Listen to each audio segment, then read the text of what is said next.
Good morning everyone, नमस्कार, आदाब, सत श्री अकाल, वेलकम, सुस्वागतम सभी लोगों का जी। जल्दी से बताइए हम कहाँ तक पहुंच गए थे। आई गेस आज हमें औरंगजेब पढ़ना स्टार्ट करना है। मुगल डायनेस्टी पढ़ रहे थे और मेडिवल इंडिया में मुगल डायनेस्टी में हम 5 मुगल एम्परर्स के बारे में बात कर चुके हैं। बाबर, हुमायूं, अकबर, जहांगीर और शाहजहां के बारे में आज हम बात करेंगे। The last Mughal emperor of medieval India, मध्यकालीन भारत का आखिरी मुगल बादशाह जो हुआ औरंगजेब आलमगीर। हालांकि औरंगजेब पर मुगल साम्राज्य का अंत नहीं होता है। मुगल साम्राज्य औरंगजेब के मरने के और 150 साल तक चलेगा, जिसमें हम 11 मुगल एम्परर्स के बारे में पढ़ेंगे, लेकिन वो मॉडर्न इंडिया में हम कवर करेंगे। तो आज हम औरंगजेब को कंप्लीट करते हैं और औरंगजेब के बाद फिर हम पढ़ना शुरू करते हैं विजयनगर एम्पायर या विजयनगर साम्राज्य, जो मेडिवल इंडिया का ही पार्ट होता है। चलिए स्टार्ट करते हैं without wasting more time. The last topic which we were discussing, just wait for a while. यहाँ पर हथियार रखा हुआ है, लेकिन इस हथियार के अंदर बुलेट्स नहीं है, तो इसमें जरा कारतूस भर लेते हैं, उसके बाद शुरू करते हैं। वाह प्रीतम यार, जो तूने औरंगजेब की स्पेलिंग लिखी है ना, बाय गॉड गोली मारने का मन कर रहा है तेरे को।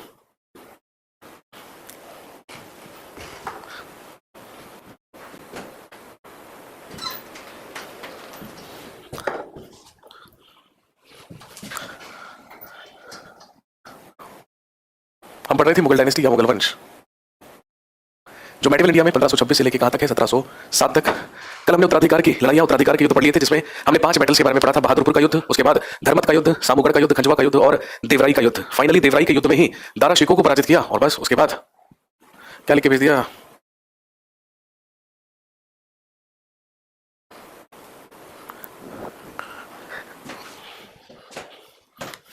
चलिए लिखिए,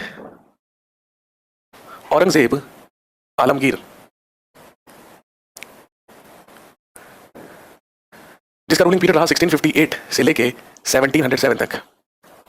औरंगजेब आलमगीर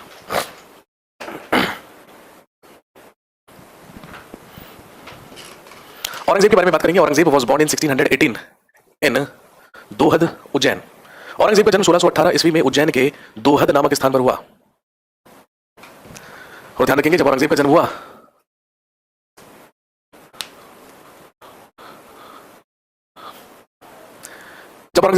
तो उसी टाइम एस्ट्रोलॉजर्स ने, ज्योतिषियों ने इसके पिता शाहजहां को भविष्यवाणी की, ये आपका यही बेटा बड़ा होकर आपकी मृत्यु का कारण बनेगा। इसीलिए इसके बचपन से ही कॉन्शियस हुआ शाहजहां। जहां बाकी शहजादों को तलवारबाजी और घुड़सवारी सिखाने के लिए भेजा जाता था, वहीं दूसरी तरफ मदरसों में पढ़ने के लिए भेजा जाता था औरंगजेब को। और ध्यान रखेंगे, बचपन से ही इसकी शिक्षा पर विशेष ध्यान दिया गया और यही कारण हुआ कि मुगल साम्राज्य में सबसे ज्यादा पढ़ा लिखा, सबसे ज्यादा विद्वान और सबसे ज्यादा डिसिप्लिन अनुशासित मुगल बादशाही कौन हुआ?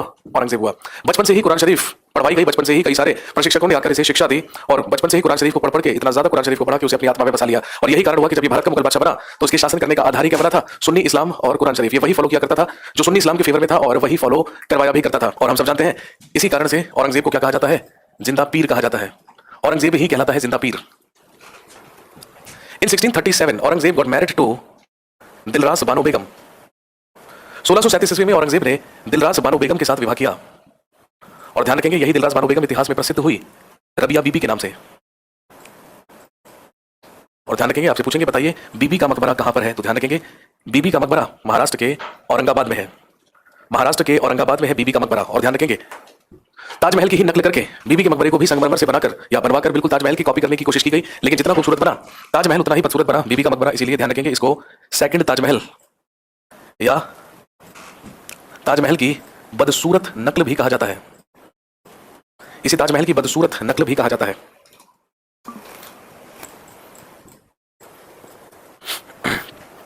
हम सब जानते हैं शाहजहां के शासनकाल में जो औरंगजेब था वो दक्कन का सूबेदार हुआ करता था। वो दक्षिण भारत की सूबेदारी संभालता था। और जहां एक तरफ शाहजहां आगरा में ताजमहल बनवा रहा था, दिल्ली में लाल किला बनवा रहा था, उस समय ये महाराष्ट्र के अहमदनगर की ही सूबेदारी संभाल रहा था। और दोस्तों ध्यान रखेंगे, जब 1657 में शाहजहां बीमार हुआ, जो स्टोरी कल हमने पढ़ी थी, तो शाहजहां ने अपने बड़े बेटे दारा शिकोह को अपना उत्तराधिकारी घोषित कर दिया। और जब उसने अपने बड़े बेटे उत्तराधिकारी घोषित किया दारा शिकोह को, तो बस चारों के चारों भाइयों में आपस में उत्तराधिकार की लड़ाई हुई, जिसमें टोटल 5 बैटल्स। इन्हीं 5 बैटल्स को हमने डिस्कस किया था। और इसी के बाद 1658 ईस्वी में औरंगजेब ने अपना पहला राज्याभिषेक आगरा के किले में करवाया और दूसरा अगले साल 1659 में दिल्ली के लाल किले में। तो ध्यान रखेंगे, ये एकमात्र मुगल बादशाह था जिसने 2 बार अपने राज्याभिषेक करवाए या 2 बार अपने कोरोनेशन करवाए। एक बार 1658 में आगरा फोर्ट में और एक बार 1659 ईस्वी में दिल्ली के रेड फोर्ट या लाल किले में। और अपने सारे के सारे भाइयों की हत्या करके ही भारत का मुगल बादशाह बन गया औरंगजेब आलमगीर। और ध्यान रखेंगे, after becoming the Mughal emperor Aurangzeb band the printing of कलमा ऑन कॉइन्स। मुगल बादशाह बनने के बाद इसने सिक्कों पर कलमा छपवाने पर प्रतिबंध लगाया। अभी तक जो कलमा हुआ करता था, जो इस्लाम के पवित्र शब्द हुआ करते थे, वो सिक्कों पर छापे जाते थे, लेकिन औरंगजेब ने आकर सिक्कों पर कलमा छपवाने पर पूरी तरीके से प्रतिबंध लगा दिया। इसके अलावा ध्यान रखेंगे, he prohibited slavery and sati system. इसने दास प्रथा और सती प्रथा भी प्रतिबंधित की। लेकिन इन 1664 ही अप्लाइड पिलग्रिमेज टैक्स अगेन। और वो तीर्थ यात्रा कर जो कभी समाप्त किया था, अकबर ने उसे आकर दोबारा से अप्लाई करा। किसने? औरंगजेब ने।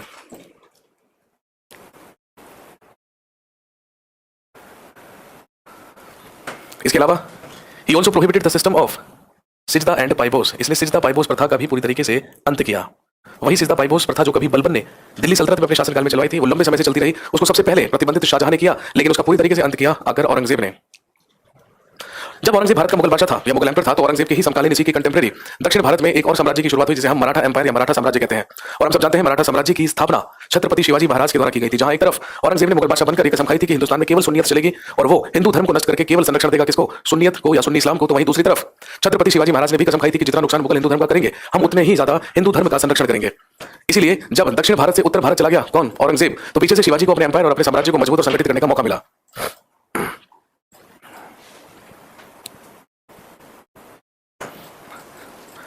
इसीलिए शिवाजी ने एक एक करके मुगलों के 23 किलों पर आक्रमण करके उन्हें जीत लिया, लेकिन शिवाजी का उद्देश्य था ज्यादा से ज्यादा मुगलों को आर्थिक नुकसान पहुंचाना, इकोनॉमिक लॉस पहुंचाना। और शिवाजी अच्छी तरीके से जानता था कि मुगलों का सबसे प्रसिद्ध बंदरगाह पोर्ट सूरत है, क्योंकि वहीं से सबसे ज्यादा इंपोर्ट एक्सपोर्ट करते हैं कौन, मुगल्स। इसीलिए शिवाजी का उद्देश्य था कि वो सूरत पर आक्रमण करके सूरत में लूट करे और मुगलों को आर्थिक नुकसान पहुंचाए। इसलिए ध्यान रखेंगे इन 1664 1664 ईस्वी में शिवाजी के द्वारा सूरत की लूट की गई।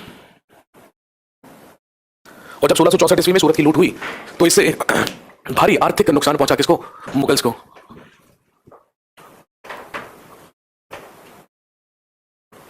और जब इसे भारी आर्थिक नुकसान पहुंचा, तो इसी की जवाबी कार्रवाई में औरंगजेब ने अपने सेनापति जयसिंह को शिवाजी पर आक्रमण करने के लिए भेजा। ध्यान रखेंगे in 1665 Aurangzeb sent Jaisingh to attack on Shivaji.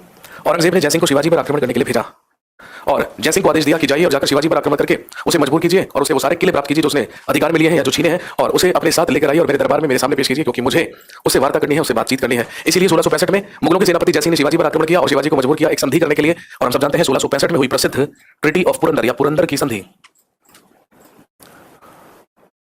Treaty of Purandar या पुरंदर की संधि। और इसी संधि के तहत यह समझौता हुआ कि जितने भी किलों पर अधिकार करके रखा है शिवाजी ने, वो सारे के सारे किले वापस लौटाएगा किसको, मुगलों को। और अगला काम शिवाजी को जयसिंह के साथ जाना होगा और औरंगजेब के दरबार में पेश होना होगा। इसीलिए शिवाजी और शिवाजी का पुत्र संभाजी दोनों के दोनों। इसके बाद Jaisingh presented Shivaji and his son Sambhaji in the court of Aurangzeb. इसके बाद जयसिंह ने शिवाजी और शिवाजी के पुत्र संभाजी को औरंगजेब के दरबार में पेश किया, लेकिन धोखे से Aurangzeb arrested both of them. लेकिन धोखे से औरंगजेब ने इन्हें बंदी बना लिया और नजर बंद करके रख दिया आगरा के किले में। आपसे पूछेंगे शिवाजी को बंदी बनाकर कहां रखा गया था, तो ध्यान रखेंगे Shivaji was kept in Jaipur भवन आगरा। आगरा के जयपुर भवन में रखा गया था शिवाजी और उसके पुत्र संभाजी को नजरबंद करके। लेकिन लगभग 1.5 साल तक मुगलों की कैद में रहने के बाद शिवाजी और शिवाजी का पुत्र संभाजी वहां से फरार होने में सफल रहे थे। और 1670 में जाकर शिवाजी ने दोबारा लूट लिया था किसको, सूरत को। और 1670 में हुई सेकंड लूट ऑफ सूरत या सूरत की द्वितीय लूट। सेकंड लूट ऑफ सूरत या सूरत की द्वितीय लूट। ओके, औरंगजेब की मदद कौन सी बहन ने की थी मेरे भाई? मैंने आपको बताया था जहां आरा, रोशन आरा और गौहर आरा। तो जो जहां आरा थी वो दारा शिकोह के फेवर में थी, लेकिन जो रोशन आरा थी, Roshan Ara was in the favour of Aurangzeb. Aurangzeb की मदद रोशन आरा कर रही थी सिंहासन पहुंचने में। मुगलों की मोस्टली बिल्डिंग्स आगरा में है। इसका रीजन क्या है? अबे नालायकों, इसका रीजन सिर्फ इतना सा है कि मुगलों की जो राजधानी है वो पहले आगरा में रही, उसके बाद दिल्ली में रही। इसलिए ज्यादातर जहां जहां आगरा, जहां जहां पर राजधानी रही वहीं पर तो बिल्डिंग्स मिलेंगी ना, आगरा में, फतेहपुर सीकरी में, दिल्ली में, इसके अलावा इलाहाबाद और लाहौर का किला। जोधाबाई इज सलीम्स वाइफ और अकबर्स वाइफ, इसके बारे में हम कल बात कर चुके हैं। Don't try to be over smart here. Who was sitting on the Mughal throne when Britishers acquired Delhi? मेरे भाई, दिल्ली पर जो अंग्रेजों का अधिकार हुआ था वो 1803 ईस्वी में हुआ था, और उस समय भारत का मुगल बादशाह शाह आलम सेकंड हुआ करता था। ये अभी हमने टॉपिक पढ़ा ही नहीं है, तो इसीलिए नालायकों की तरह जो टॉपिक पर हम पहुंचे ही नहीं है उससे रिलेटेड सवाल मत भेजें। जब टॉपिक कंप्लीट हो जाए तब पूछ लीजिएगा। सिजदा पाइबोस क्या है? अगर तुम सिजदा पाइबोस वाली क्लास तुमने अटेंड नहीं करी है तो तुम आज की क्लास में आने के लिए बिल्कुल भी काबिल नहीं हो। जाके दिल्ली सल्तनत पढ़िए पहले, उसमें गयासुद्दीन बलबन के बारे में पढ़ लीजिए, फिर आपको पता चलेगा सिजदा पाइबोस क्या है। क्लास अटेंड करने का तुम्हारे पास टाइम नहीं होता है, यहाँ पर आके बस कमेंट करने शुरू। हिंदी स्पेशल कब आ रहा है? 2 अप्रैल से। स्पेशल बैचेस सारे के सारे 2 अप्रैल से आ रहे हैं। मेरा हिस्ट्री स्पेशल, मेरा पॉलिटी स्पेशल, ज्योग्राफी स्पेशल विवेक सर का, और इकोनॉमी स्पेशल राशि सर का, और हिंदी स्पेशल अरुण सर का। ये सारे के सारे जो स्पेशल बैचेस हैं वो 2 अप्रैल से आएंगे। और जीएस स्पेशल आ रहा है 24 मार्च से। पोरबंदर की ट्रीटी, वाह, हमें पोरबंदर नहीं है, पुरंदर है मेरे भाई, पुरंदर लिखा हुआ है। नीरज देखिए जो लिख रहा है ना, मेरा नाम चिल्लाओ, इसको ब्लॉक कर फटाफट से, इसको फटाफट से उड़ा दो यहाँ से, करियर विल से इसको निश्चित नाबूद कर दो, देश निकाला दे दो इसको, फिर ये खुद ही अपना नाम चिल्लाएगा। हाँ जी, तो ये थी वो महत्वपूर्ण घटनाएं जो शिवाजी और औरंगजेब के बीच में हुई थी। इसके अलावा ध्यान रखेंगे इन 1668 Aurangzeb band all Hindu festivals. Aurangzeb ने सभी हिंदू त्योहारों को मनाने पर प्रतिबंध लगाया। और इसी के अगले साल इन 1669 ही डिस्ट्रॉयड 3 फेमस हिंदू टेंपल्स। और 1669 ईस्वी में इसने 3 प्रसिद्ध हिंदू मंदिर नष्ट किए।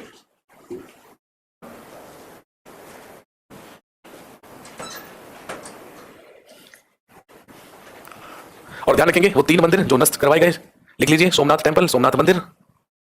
अगला लिखिए काशी विश्वनाथ टेंपल। सोमनाथ मंदिर गुजरात में है, काशी विश्वनाथ मंदिर वाराणसी में है, और एक लिख लीजिए केशव राय टेम्पल मथुरा, मथुरा का केशव राय मंदिर। ये वो 3 मंदिर थे जो औरंगजेब के द्वारा नष्ट करवाए गए थे।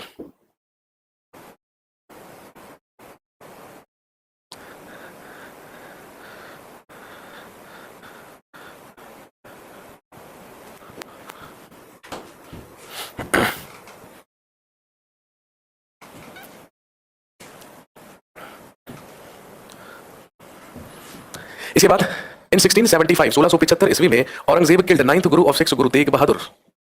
औरंगजेब ने सिखों के 9वें गुरु गुरु तेग बहादुर की हत्या करवाई। दिल्ली में लाल किले के सामने गुरु तेग बहादुर का सरकलम करवाया औरंगजेब ने, जो सिखों के 9वें गुरु थे।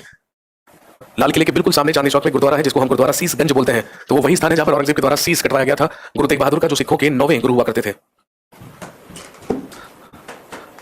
और ध्यान रखेंगे इन 1679 औरंगजेब अप्लाइड जजिया अगेन। 1679 ईस्वी में औरंगजेब ने पुनः जजिया कर लगाया, वो जजिया जिसकी शुरुआत सबसे पहले मोहम्मद बिन कासिम के द्वारा हिंदुस्तान में कर दी गई थी। और ध्यान रखेंगे उसी जजिया को आकर दोबारा से अप्लाई किया औरंगजेब ने अपने शासनकाल में 1679 में। लेकिन जैसा कि हम अकबर के शासनकाल से ही पढ़ते आ रहे हैं कि मुगल काल में पिता के ही खिलाफ क्या चल रहे थे, विद्रोह चल रहे थे, क्योंकि अकबर के ही शासनकाल में सलीम ने सबसे पहले पिता के खिलाफ विद्रोह करने की शुरुआत की थी। और हम सब जानते हैं यह परंपरा अभी तक कायम थी। औरंगजेब के 5 बेटे हुआ करते थे, और ध्यान रखेंगे औरंगजेब के 5 बेटों में इसके सबसे बड़े बेटे का नाम भी क्या था, अकबर था। इसलिए औरंगजेब के बड़े बेटे अकबर ने इसके खिलाफ विद्रोह किया और 1681 में हुआ रिवोल्ट ऑफ अकबर या अकबर का विद्रोह। ध्यान रखेंगे कहीं पर भी अकबर का विद्रोह लिखा हुआ मिले तो ध्यान रखेंगे ये जलालुद्दीन मोहम्मद अकबर नहीं बल्कि औरंगजेब का सबसे बड़ा बेटा अकबर है।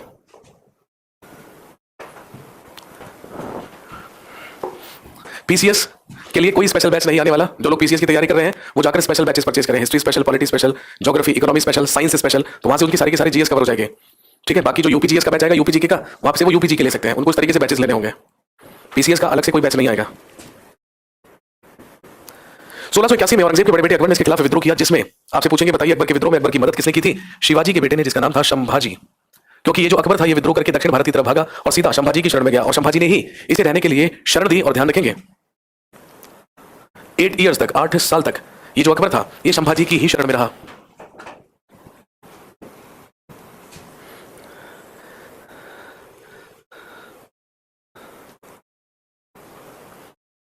लेकिन ध्यान रखेंगे जिस साल अकबर औरंगजेब के खिलाफ विद्रोह करके दक्षिण भारत गया, बस उसी के अगले साल Aurangzeb started his south India mission in 1682।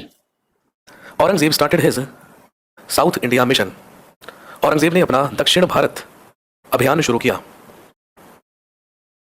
और ध्यान रखेंगे इसका दक्षिण भारत अभियान क्या था? दक्षिण की तरफ मुगल साम्राज्य का विस्तार करना ही क्या था इसका दक्षिण भारत अभियान। शाहजहां की जब मृत्यु हुई थी तो उस समय मुगलों के पास 19 प्रांत या 19 सूबे हुआ करते थे, लेकिन औरंगजेब दक्षिण भारत के और 2 प्रांतों को और 2 सूबों को मुगल साम्राज्य में मिलाना चाहता था।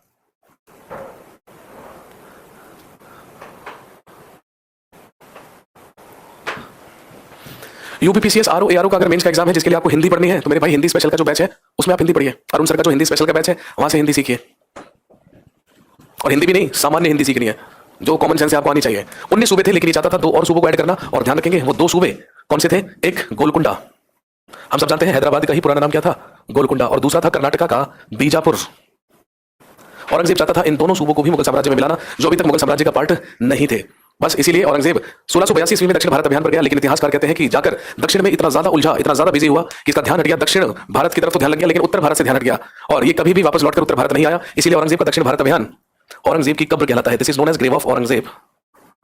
और इतिहासकार कहते हैं कि दक्षिण के 2 सूबों के लिए अपने 19 सूबों को खोया था मुगलों ने, क्योंकि उत्तर भारत में अनस्टेबिलिटी आई, उत्तर भारत अनस्टेबल हुआ, कमजोर हुआ, और इसका सारा का सारा ध्यान कहां चला गया? दक्षिण भारत की तरफ चला गया। और ध्यान रखेंगे during his south India mission, अपने दक्षिण भारत अभियान के ही दौरान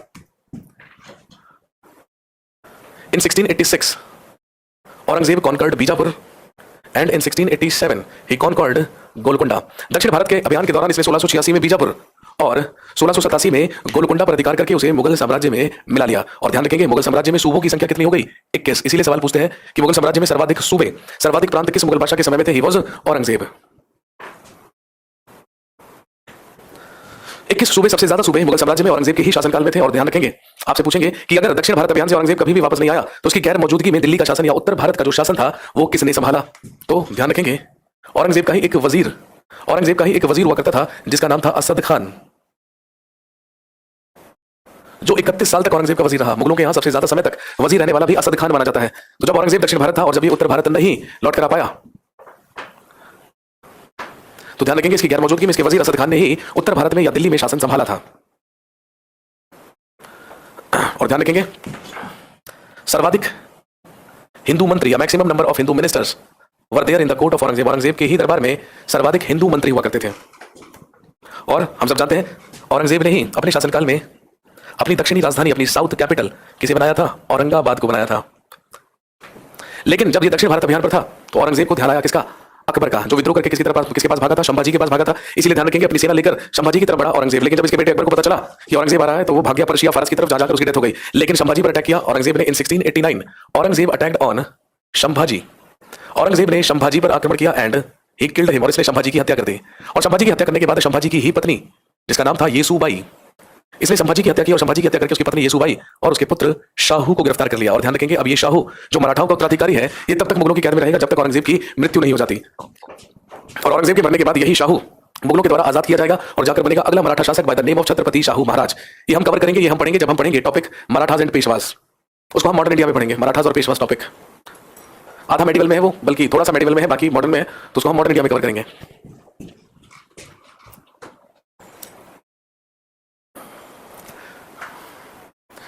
धीरे धीरे उम्र बढ़ने लगी औरंगजेब की और पूरा का पूरा हिंदुस्तान इंतजार करने लगा औरंगजेब की मृत्यु का, क्योंकि सबका यही कहना था कि जिस दिन औरंगजेब मरेगा उस दिन एक युग का अंत होगा। और हिंदुस्तान की जनता से भी ज्यादा बेसब्री से इंतजार कर रहे थे इसकी मृत्यु का, इसके अपने बेटे। क्योंकि औरंगजेब 89 ईयर्स का हो चला था, 89 साल का हो चुका था और उसके 5 बेटों में से केवल अब 3 बेटे ही जीवित थे। फाइनली सबका इंतजार हुआ समाप्त। और ध्यान रखेंगे इन 1707 औरंगजेब डाइड इन अहमदनगर महाराष्ट्र। औरंगजेब की मृत्यु महाराष्ट्र के अहमदनगर में हुई। और हम सब जानते हैं इसे दफना दिया गया कहां पर? महाराष्ट्र के ही दौलताबाद में। तो ध्यान रखेंगे महाराष्ट्र में ही मरा था औरंगजेब, अहमदनगर जिले में, और इसे दफनाया गया था दौलताबाद में। The biography of Aurangzeb is Alamgirnama. इसकी जीवनी का नाम आलमगीरनामा है, जिसे लिखा था काजिम शिराजी ने। काजिम शिराजी के द्वारा लिखी गई थी आलमगीरनामा।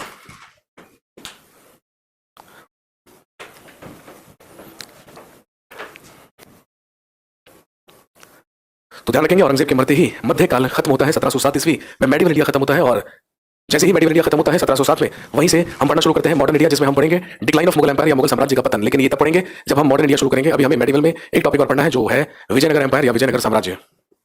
चलिए शुरू करते हैं विजयनगर एम्पायर या विजयनगर साम्राज्य। तो मेडिवल इंडिया में अभी तक हम पढ़ चुके हैं इस्लाम धर्म का उदय, भारत में अरबों का आक्रमण, भारत में तुर्क आक्रमण, उसके बाद दिल्ली सल्तनत, उसके बाद मुगल एम्पायर। अब हम बात करेंगे विजयनगर एम्पायर के बारे में, जो विजयनगर साम्राज्य है। और विजयनगर साम्राज्य खत्म करने के बाद फिर हम शुरू करेंगे मॉडर्न इंडिया। लास्ट में पढ़ेंगे एंशिएंट इंडिया, पहले मॉडर्न इंडिया पढ़ेंगे।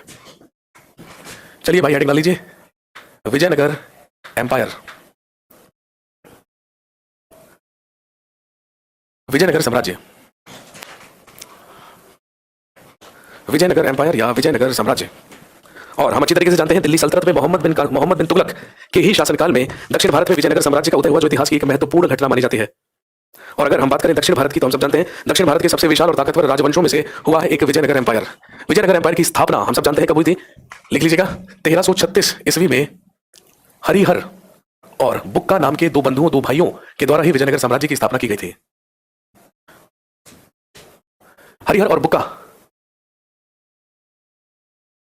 नामक 2 भाइयों के द्वारा विजयनगर साम्राज्य की स्थापना की गई। और ध्यान रखेंगे किसके शासनकाल में? मोहम्मद बिन तुगलक के शासनकाल में, क्योंकि उस समय दिल्ली सल्तनत में रूल करता था मोहम्मद बिन तुगलक। हरिहर और बुक्का का जो पिता था उसका नाम था संगम, और संगम के ही 5 पुत्र थे, और उसी के 5 पुत्रों में 2 पुत्र थे हरिहर और बुक्का। और ध्यान रखेंगे ये दोनों के दोनों लोग, हरिहर और बुक्का, ये दोनों के दोनों लोग सामंत हुआ करते थे या मंत्री हुआ करते थे। किसके दरबार में? काकतीय वंश के दरबार में। मैंने आपको बताया था वारंगल में काकतीय वंश चलता था, काकतीय डायनेस्टी चलती थी, और उन्हीं के सामंत हुआ करते थे संगम के 2 पुत्र हरिहर और बुक्का। इन्होंने ही स्थापना की विजयनगर एम्पायर की दक्षिण भारत में।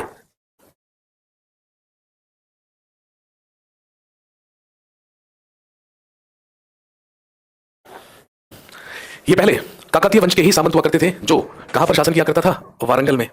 लेकिन ध्यान में रखेंगे लेटर ऑन या बाद में, लेकिन बाद में ये दोनों भाई कांपिल्य राज्य के मंत्री बने। इसके बाद ये कांपिल्य राज्य के मंत्री बने। लेकिन विजयनगर साम्राज्य की स्थापना कैसे हुई? नोट्स में विजयनगर साम्राज्य नहीं है तो क्या करें भाई? नहीं है तो हाथ तो दिए होंगे भगवान ने, नहीं तो उनका इस्तेमाल करके नोट कर ले। तेरे को इतनी तकलीफ क्यों हो रही है नोट करने में? अगर नोट्स में कोई टॉपिक नहीं है, ठीक है, तो उसको यहां पर नोट कीजिए साथ के साथ। जी, विजयनगर साम्राज्य की स्थापना कैसे हुई? ध्यान रखेंगे जब हरिहर और बुक्का कांपिल्य राज्य के मंत्री थे तो दिल्ली सल्तनत में उत्तर भारत में ही मोहम्मद बिन तुगलक का एक सूबेदार हुआ करता था जिसका नाम था बहाउद्दीन गुरशस्प। और ध्यान रखेंगे वो विद्रोह करके दक्षिण उत्तर भारत में एक विद्रोही था जिसका नाम था बहाउद्दीन गुरशस्प। यही बहाउद्दीन गुरशस्प विद्रोह करके दक्षिण भागा और कांपिल्य द्वारा इसे शरण दी गई।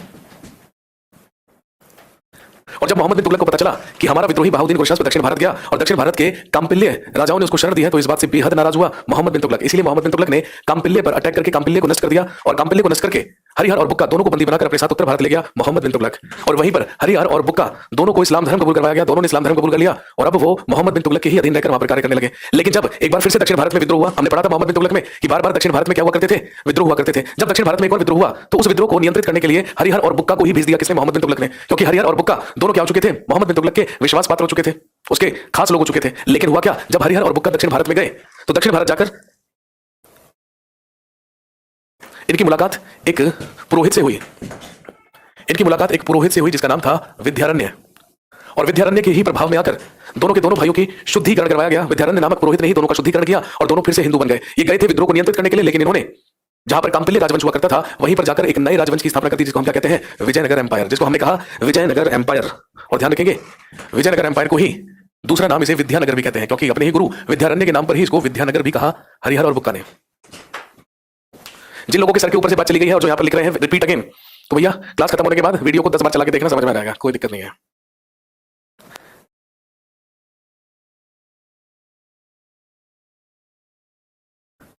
ऐसे हुई विजयनगर साम्राज्य की स्थापना। और ध्यान रखेंगे विजयनगर एम्पायर में हम बात करेंगे 4 राजवंशों के बारे में, 4 डायनेस्टीज के बारे में। लिख लीजिए यहां पर राजवंश या डायनेस्टी, यहां पर संस्थापक या फाउंडर, और यहां पर लिख लीजिएगा रूलिंग पीरियड, शासनकाल। स्पेसिफिक से क्वेश्चन बनते हैं, ध्यान रखिएगा, बहुत ज्यादा डीपली नहीं कुछ भी पूछा जाएगा। साउथ की डायनेस्टी से अगर आप वनडे किसी एग्जाम की तैयारी करते हैं तो बहुत नॉर्मल से सवाल आपसे पूछे जाएंगे। दोस्तों ध्यान रखेंगे विजयनगर एम्पायर का सबसे पहला राजवंश था संगम डायनेस्टी या संगम वंश, जिसकी स्थापना हरिहर और बुक्का के द्वारा की गई। ये था राजवंश, सबसे पहला राजवंश संगम वंश। अपने पिता के नाम पर ही दोनों भाइयों ने इस वंश का नाम संगम वंश रखा था, जिसके संस्थापक हरिहर और बुक्का थे। और इनका शासनकाल रहा 1336 से लेकर 1485 ईस्वी तक। संगम वंश ने रूल किया विजयनगर एम्पायर में, विजयनगर साम्राज्य में। इसके बाद दूसरा होता है सालुव डायनेस्टी या सालुव वंश, जिसकी स्थापना की सालुव नरसिंह ने या नरसिंह सालुव ने। और इस वंश का शासनकाल रहा 1485 से लेकर 1505 ईस्वी तक।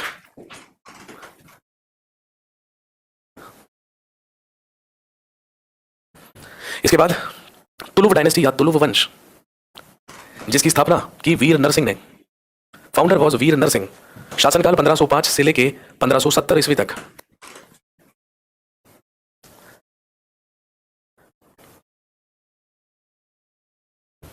और ध्यान रखेंगे चौथा राजवंश इसमें हुआ आरवीडू डायनेस्टी या आरवीडू वंश। आरवीडू डायनेस्टी या आरवीडू वंश, जिसका संस्थापक हुआ तिरुमल। तिरुमल और शासनकाल 1570 से लेकर लगभग 1650।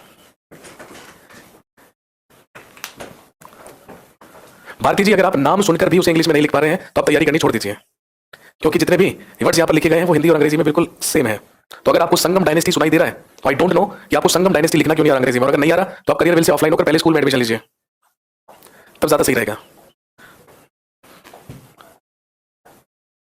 जिस लेवल पर आप लोग अभी हैं, अगर उस लेवल पर रहेंगे, ठीक है भाई, तो सिलेक्शन लेने में 1 दशक लग जाएगा कम से कम।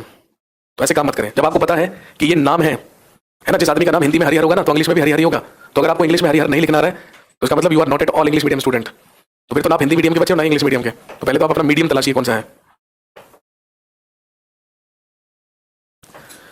और इसके अलावा ध्यान रखेंगे अगर विजयनगर साम्राज्य की राजधानियों के बारे में बात करें तो ध्यान रखेंगे विजयनगर साम्राज्य की कैपिटल या राजधानी, सबसे पहली राजधानी होगी अनेगोंडी। सबसे पहली राजधानी होगी अनेगोंडी। दूसरी राजधानी विजयनगर। सबसे पहली राजधानी अनेगोंडी, दूसरी राजधानी बनेगी विजयनगर। तीसरी राजधानी बेनुगोंडा। तीसरी राजधानी बेनुगोंडा।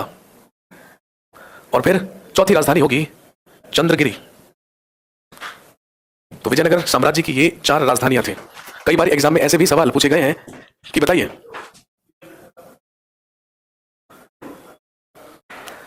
कई बार एग्जाम में आपको क्वेश्चन पूछा जाएगा कि बताइए इनमें से कौन सी विजयनगर की राजधानी नहीं रही है, तो इन चारों में से 3 आपको दे दिए जाएंगे और एक आपको कोई ऑड वन दे दिया जाएगा। तो ध्यान रखेंगे विजयनगर साम्राज्य में ये 4 राजवंशों का क्या रहेगा, शासन रहेगा, और इन्हीं 4 राजवंशों के बारे में हम पढ़ेंगे, जिसमें सबसे इंपॉर्टेंट रूलर रहेगा, हम सब जानते हैं, तुलुवर वंश का कृष्णदेवराय, जिसको विजयनगर साम्राज्य का सबसे महान राजा माना जाता है। चलिए हमने शुरू कर दिया है विजयनगर एम्पायर। कल मुलाकात होगी और कल इन चारों राजवंशों और इनके महत्वपूर्ण रूलर्स के बारे में बात करेंगे और कल हम फिनिश करेंगे विजयनगर एम्पायर। कल के बाद इस वीक में मेरी क्लास नहीं होगी, सैटरडे संडे मेरी क्लास नहीं होगी हिस्ट्री की। उसके बाद अब हमारी मुलाकात होगी सीधा 24 तारीख को। जब हम 24 तारीख को मिलेंगे तो 24 तारीख से हम पढ़ना शुरू करेंगे मॉडर्न इंडिया या आधुनिक भारत। विजयनगर का प्रेजेंट नेम या प्लेस क्या है, इसी बार का सवाल था मेरे भाई। एसएससी सीजीएल का जो विजयनगर है ये वर्तमान में कर्नाटका का हम्पी कहलाता है। इसी बार सवाल आया था सीजीएल में और मुझे ये भी पता है, आप इसीलिए पूछ रहे हो क्योंकि आपको इसका आंसर भी पता है। बहमनी साम्राज्य विजयनगर साम्राज्य के ही कंटेम्परेरी आता है, लेकिन उस साम्राज्य को हम नहीं पढ़ेंगे क्योंकि वनडे एग्जामिनेशंस में बहमनी साम्राज्य के वो रूलर्स जिनका संबंध विजयनगर साम्राज्यों से रहा, तो उनकी बात हम विजयनगर साम्राज्य में ही कर लेंगे, अलग से बहमनी साम्राज्य नहीं पढ़ेंगे। केवल जो इंपॉर्टेंट टॉपिक्स है